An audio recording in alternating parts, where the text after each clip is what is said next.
Kevin Rawlings, and I'm going to talk to you guys about the 6 months of hell I put my parents through when I was a baby. As a baby, I would cry nonstop throughout the day, throughout the night. Mom and Dad were completely worried. They had seen many babies before from their friends. Typical babies, they cry, yes. But me, I was nonstop crying. And they were freaked out, went from doctor to doctor, and each doctor would just say, he's a baby, he's gonna cry, suck it up. You're parents now, at least you're gonna have to deal with this. My mom knew something was wrong. She'd go to sleep for 2 minutes, I'd be crying again. They got no sleep whatsoever as I was a baby. And finally, the 18th doctor that my mom took me to recommended that I go get an MRI for I might have craniosynostosis. Craniosynostosis was something they were starting to see more and more of in babies, and it was where your skull fuses prematurely and it starts to suffocate your brain as you grow. So when the skull fuses prematurely, as an infant's going to continue growing, the brain's going to get bigger, pressure builds up between the skull and the brain, causes a lot of pain for the baby.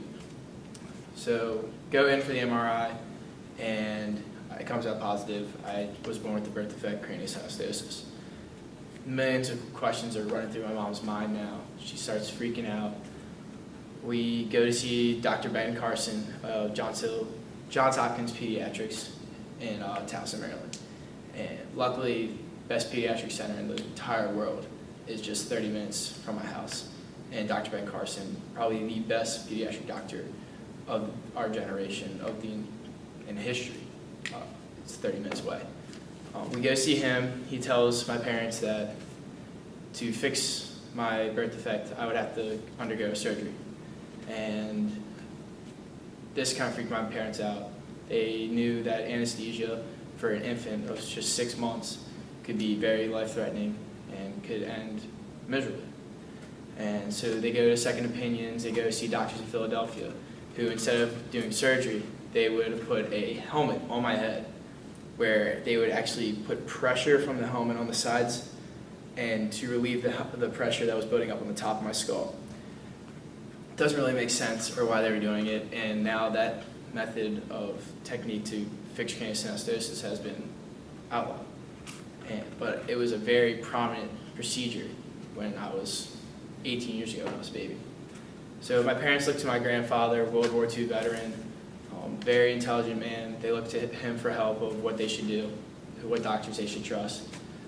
And my grandfather grew up in a time where racism was prominent in the United States. So immediately he has doubts about Dr. Ben Carson, for Dr. Ben Carson is an African American. After talking with Dr. Ben Carson, my grandfather was sold.